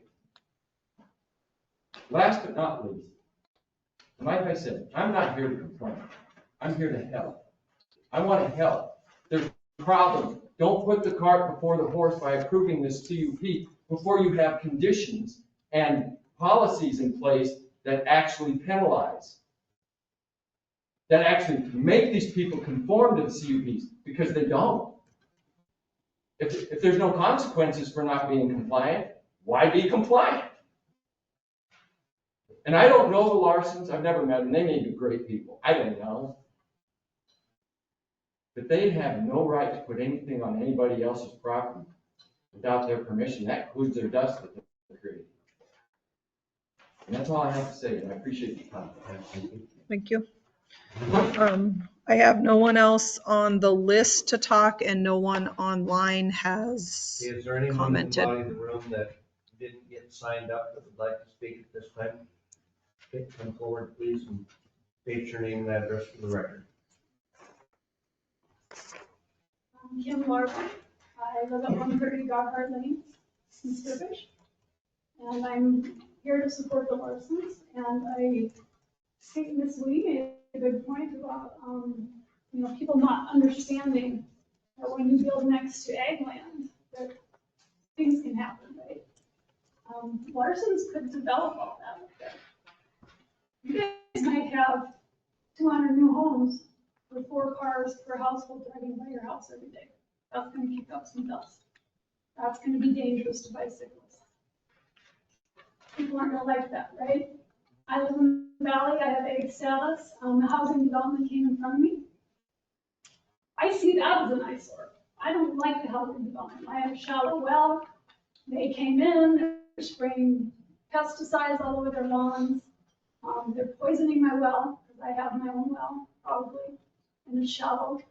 And then the city allowed one development to drain everything into our irrigation ditch, which is contaminating our ditch. But the city allowed that, and so there's a lot of issues that happen with houses, and the houses encroached on the Larsons. The Larsons didn't encroach on you. It's been the opposite. I want people to understand that. Larsons just want to work their land. I want to work my land. I grow produce for the valley. You probably buy my produce if you go to any of the, valley, which used to be rich soil and was agriculture land, and now is a housing development. So we're going to have this issue. I'm talking about being able to have conversations instead of getting angry at each other. Have a conversation about why I don't like your way of life, and you don't like my way of life. We gotta live next to each other. I don't like the housing development. I had a view. I had this gorgeous view, and I don't have it anymore. And that might happen to them. They think they're looking at this beautiful bench up there that you own and Larson's own, and it's gorgeous. Every time I drive up there, I'm like, oh, I'm so happy I get to come up here. But that could all be housing development someday.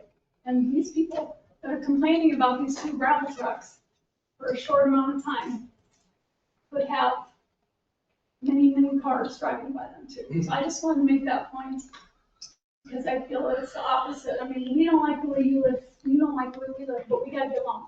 So let's try to make some common ground and work it out and just try to be good neighbors to each other. Thank you. Thank you. Anyone else?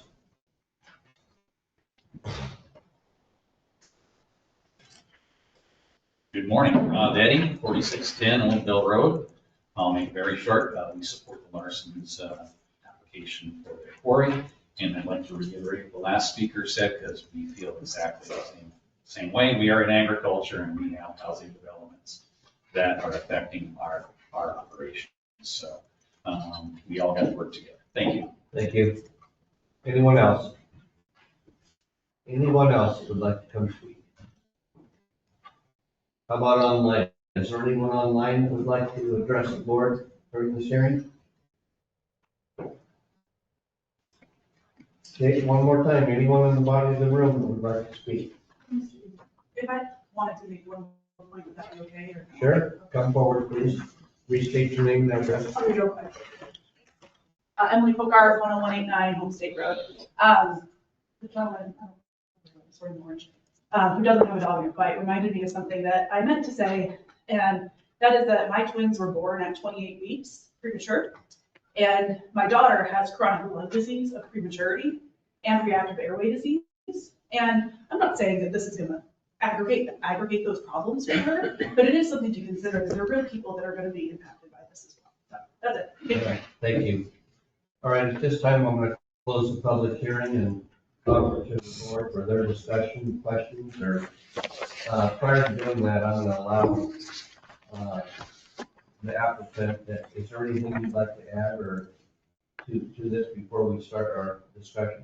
No, we're just here to answer whatever questions that you have, and if you have any technical questions, I'll defer to my environmental safety coordinator. Thank you. Okay. State folks are still online as well, I believe. Any questions? Yeah. Our board has been I'm just gonna start this off. I do own land up there, close to it. I have an ag operation, and it's gonna remain an ag operation. And I'm a firm believer in property rights and values. I think we've got a lot of conditions on this proposal to very well protect it. I trust the landowners, I trust the contractor. I think it's amenable that Kroll's have offered to pave and widen out the road. I think that's a big plus for the county and the community. You know, that's a good offer of faith of what they want to, what type of operation they want to run. And I'm confident that we're not going to have these issues that have been brought up.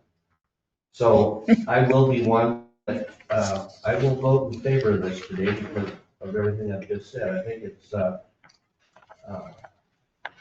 Lawrence County's got, if y'all read the paper last week that Sarah Morgan wrote on, she done a lot of research on this and the true story of how many pits are in Lawrence County. And there's only 2 limestone pits in the county, and I know for a fact that one of them utilizes quite a bit of their own product, and the other one in the near future is going to have to get re-permitted. So we need the resource, we need the limestone. All of the folks that are opposing this need to stop and realize that their footings and foundation and their floors and their roads are all there because of this product. It's something this county needs. I don't think this county should have to go outside into the other state to get their product. So I'll leave it at that and leave this up. Oh, one more little item. The Home State Road keeps getting brought up that it's narrow and it's dangerous and it's not built for trucks. Well, way back in the day, before my time in this community, Home State Mining Company built that road for heavy trucks to bring their timber from Mosque to Spearfish to their mill. So that road is one of the best built roads in the county. I mean, it will certainly handle the truck traffic, and it has truck traffic on it today. Okay. Anyone else comments? If I may, Mr. Chair, if we could have the state department that's on, just give a brief rundown of what it takes to get a mining permit in South Dakota. Either Mike or Brett. Okay, Michael Brett, could you address that question for us, please? Hello, this is Brett Graves. I work for the South Dakota Department of Ag and Natural Resources in the Minerals and Mining and Superfund program, and I am the manager for the construction aggregate mining in South Dakota. Could someone repeat the question? I sometimes have a hard time hearing what you guys are talking about. I was just wondering, Mike, Brett, what does it take to get a mining permit, and what are the conditions that you're going to look at to approve or deny a permit? Sure. It's actually a construction aggregate mine license. It's not as an extensive process compared to a permit. The construction aggregate mine license is a statewide general mine license. As long as the operators meet the requirements, they are issued a mine license. Those requirements are an application, a notarized certificate of applicant disclosing any environmental infractions, surety in the form of a CD, a letter of credit, bond, or cash, publish a notice of intent in the nearest circulating newspaper, and send that notice of intent to the Department of Ag and Natural Resources, the Historical Society, Minerals and Energy Coordinator, and the local conservation district.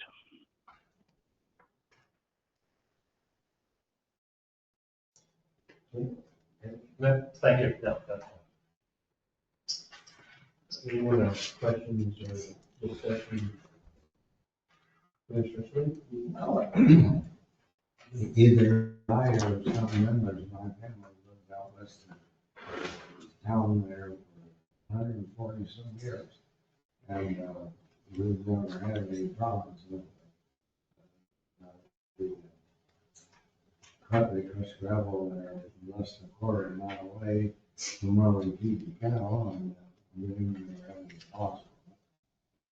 It's all got all good. And I'd like to reiterate the same as Bob mentioned. I lived up on Homestead Road, and it's as long and comfortable there for 10 years there. That's why they built the road. And they're putting Maywater on it some now, it's a little change. And so I decided I want the road to continue with this. So, anybody else have any comment? Just make a general comment about the whole proceedings. I want everybody to know that we do look at all the testimony and we do read all the letters. And there's been quite a stack of them. While I probably don't remember who wrote what, I can assure you that I have read all the letters. I'm guessing the other commissioners have. Who you are does not affect my decision. I try very hard to be objective in these decisions, looking at the facts, not who the people are. And I know too that we're not going to please everyone, especially on these issues where there's a lot of contentiousness. No matter what decision we make, somebody walks away unhappy. And so, just because we didn't go your way doesn't mean we didn't listen. I guess that's what I want to make sure that everybody understands. I do appreciate public participation. It's not an easy process at times, but it's necessary to make our system work. We have these public hearings for a reason, and that reason was demonstrated today. Okay.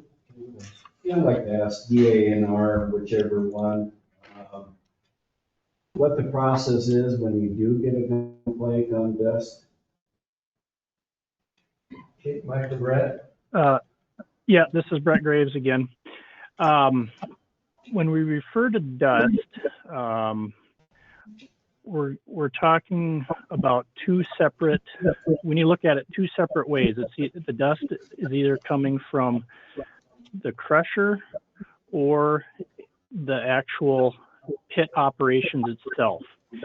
The department can only regulate dust coming from a crusher and associated conveyors. All other dust is considered fugitive dust and is not regulated by the state. If we receive a complaint We do address that and see where it is coming from. If it's coming from the crusher, we address it that way, or if it's coming from the pit itself and no operations, we refer that complaint to the county to let them know that is a county issue. Okay, thank you. Thank you. Bruce, correct me if I'm wrong, but we are a complaint-based county on anything, as in renting out 2 houses in a non-conforming area, dust control, the whole works, right? It has been during my entire tenure with the county. So it's important when citizens be willing to put their name on a complaint and come forth with it. It is, potentially they could be a witness. They may have the best information to provide a court if and when we ever had to go to court. I should add that rarely do we ever go to court. Mostly we deal with complaints that have things like nuisances and those sorts of things. We've had very good luck working planning and zoning and working with folks to resolve those short of court. And so we do go out and enforce things and respond to complaints. What does the applicant do when they get a dust complaint, not from the crusher, but from the site? What is your process? Fill out a complaint form with planning and zoning, we would look at it and we would investigate. Okay, but I'm asking the applicant what they do to mitigate that. So anytime we get a complaint, we're going to call out on site. Your name and address. Oh, sorry. Bill Baxendale. My address is 1120 9th Avenue, Bellevue, South Dakota. Okay, thank you. And maybe you should step up to the podium just so that they can hear better since the microphone's up there. Yeah, whenever we get a dust complaint, of course, going to call out on site to see what's going on. See, speak with the supervisor to see if it's coming from a crusher, if it's coming from the site. And we have water trucks that we can, run the water trucks around the site, get that dust calmed down. And that's usually how we abate the dust problem from the site. Crusher, it could be a malfunction. If that's the case, and they're going to shut down and fix that. Also, we have on our sites water hooked up to those crushers as well. Quite a few of the letters mention the aquifer. So where do you get your water? I see off that well, but at one time I seen near your home, some of it in, but. Yeah, we're going to pull it in. All of it in? Yep. But does it come from the Madison aquifer? No, You gotta ask. we're done with the public hearing. Or are you hauling it in? I guess Brian Martin. So the water, we're running full as a lake, and we're by his ranch. Got a water truck to be transferring it. It's probably 11 miles west of Sundance. And we'll be hauling it from there to. So did you say lake as in service well? Yeah, it's surface. Yes, and that's what we use for our current, the Rogers pit. We're currently using the East Center. It comes from the same well. We have water rights to that property. And a lot of times, like the Pearly pit in Rapid City, they're crushing there now, and everybody's worried about the water. It's usually the dust. If it's usually the dust that's coming up from the kick up from the haul trucks or the trucks traffic in and down the road. If it's too dusty, we actually shut the pit down for the day. Because there's times when they kick up a little bit of dust, it gets really dusty, so we just shut down for the day, and that's what we do in Rapid City, is we don't want the call to come into us. And in Rapid City, they have how it works there, they have it's a dust complaint, it goes to, they have an administrator, the administrator calls us, says the dust complaints, they run out and look and see if it's really dusty. And a lot of times when they go look at at their dust at our pit, it's not, it's a little dust, not a lot of dust.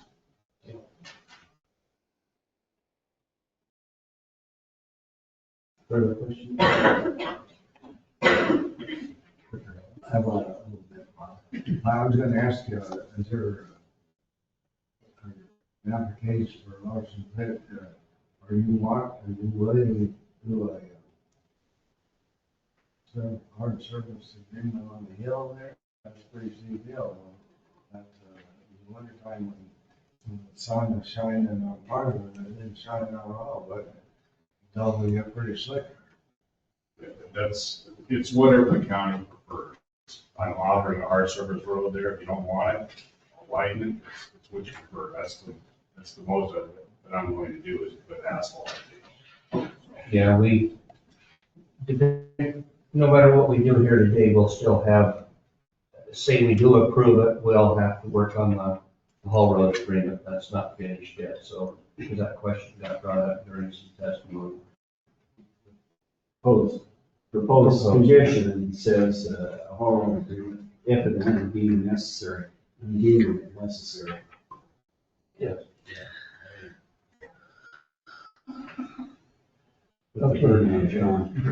Mr. Chairman, go ahead. I'll make a motion that we approve the Larson application. Okay. We have I'll second it for further discussion. Commissioner Flanagan. I just want to say thanks everybody for coming. There's a few people that like to editorialize and not speak to the specifics. There's a few people that like to accuse officials of malfeasance or impropriety that I don't think is warranted. I don't think it's necessary.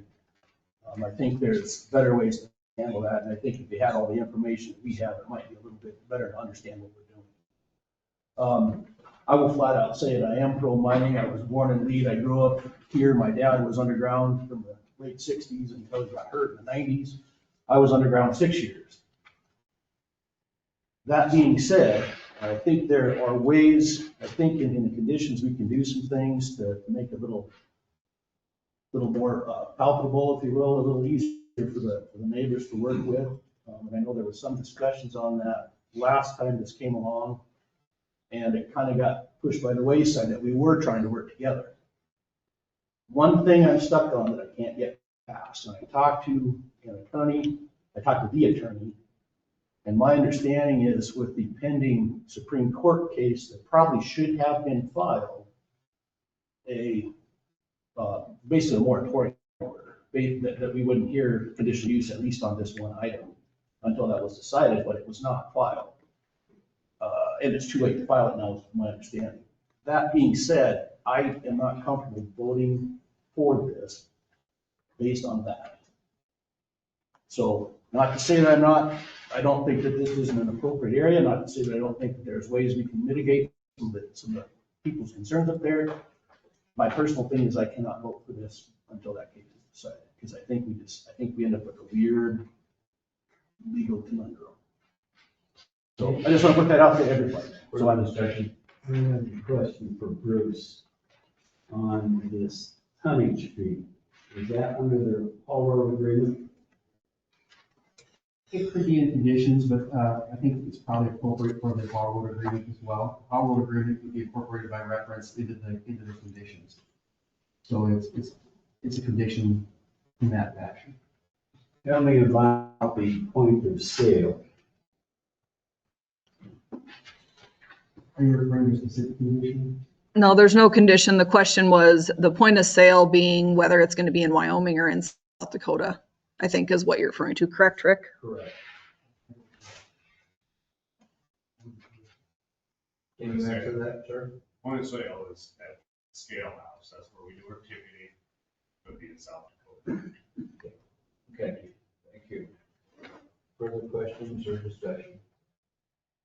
Mr. Chairman, the conditions, I would to amend the conditions to delete number 20. It's redundant from number 18. Is everyone in agreement with that? I would agree with that. Mr. Chairman, would you add language, I think it's appropriate that the proposed use is compatible with the comp plan as well? In that statement? Yeah. Are you referring to adding a new condition, I believe, Bruce? No, Right. findings. You can we're not in the findings though. Put that language in, replace the language in the repetitive one that is listed as. 20. Right. Well, two things are going on here. You guys, some of you guys are looking at the conditions in this document. That's what Bruce is referring to, which this is the written findings. And then the conditions in my staff report, one of the notations that I made is if you have to approve the conditions in the staff report first, and then you would incorporate that in because there are edits that need to be made to their conditions based on what you guys decide for conditions. Because like their conditions are different than my proposed conditions. Theirs are their proposed conditions, not mine. Okay, I'm just making sure, because I think that was one of the questions. And so Bruce is referring to, he would like to see the language added as part of your consideration. I think we would want to add it in our conditions so that it gets updated in the written findings. Is that correct, Bruce? Is there a motion and a second? I can't remember. Yes, there is. So, I would ask you to consider a motion more like this, and this adds more context, I think, maybe to what your discussion here is if you're gonna make a motion to approve, that's based upon the planning and zoning recommendations for approval, and the concurrent recommendation of planning and zoning staff as reflected in the staff report, which is incorporated herein, and the applicant's findings of fact, and then also, the proposed conditions that you decide upon. That's sort of the context to make your decision. Does that make sense to everybody? Is that what your motion is going to be, Richard? So that it takes into consideration all these things, so you can discuss the conditions and so forth. Okay, all right. I seconded it for the discussion. I'll agree with that as well. Any further discussion? As conditions, I had mentioned the hall road number 2. Not kidding. We change that condition. State that the hallway road improvement is required. The satisfaction of all staff. Yes. Is that all right with everybody? Is everyone? What's in the motion that the approval would be contingent on approval of hall?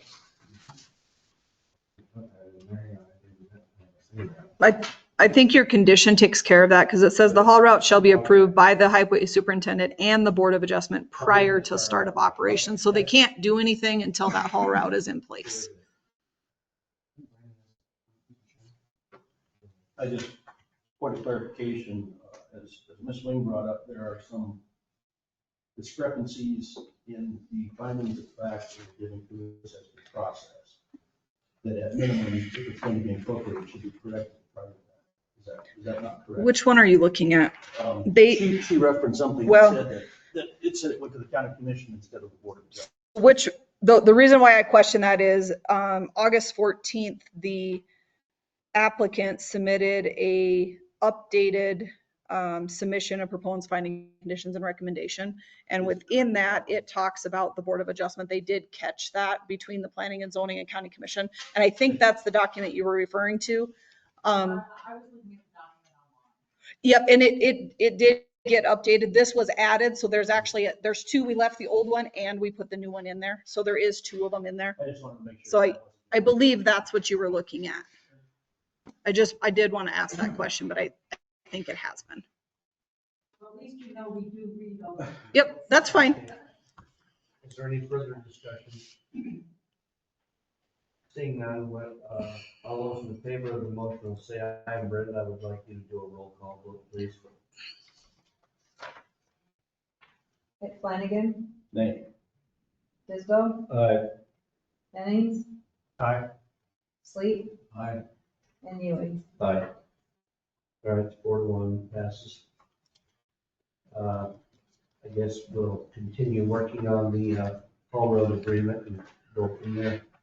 When we're ready, we'll have it on the agenda specifically listed so people can be aware. Can I ask a question? Our next item. Bob, can I ask a question real quick, just so I know for clarification? So this document, Bruce, the one that we have a signature in there, but I think it needs to be updated before we can have the board sign it, correct? Yes, it says proposed on there. Okay, I just wanted to make sure. Okay. So, Mr. Chairman, if I may, we have that proposed draft, we'll make that one change that we had with condition 18 and 20.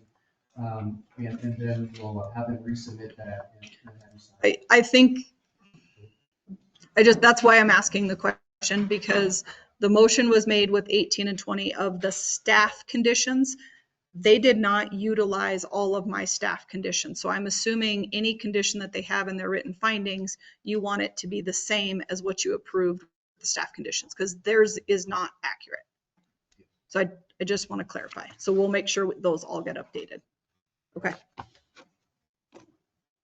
Okay, next item is items from the public. You have to adjourn first. And, Oh, you have to adjourn. oh, thank you, Brandon. Okay, all those in favor of the motion, say aye. Aye.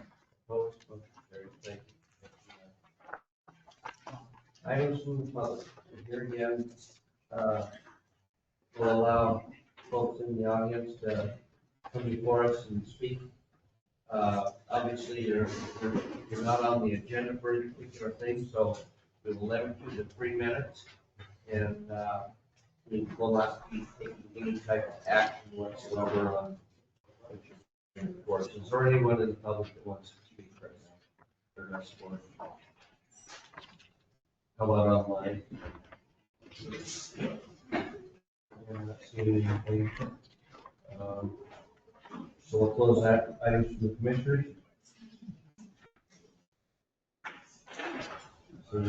Question for Brenda, are you going to give us a new sheets for the budget?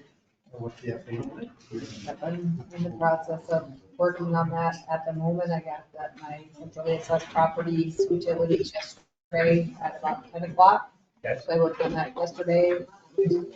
Probably spend tomorrow just going back over, make sure everything looks good, and I'll have that probably to Bruce either Wednesday or Thursday morning to get to you. I want to thank those online from the state that joined us today in case we have questions. So thank you for taking the time to be available. Thank you, guys. Okay.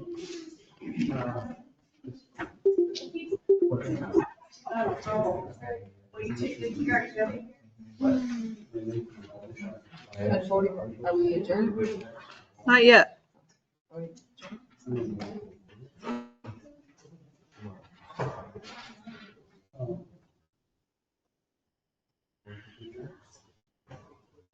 adjourned?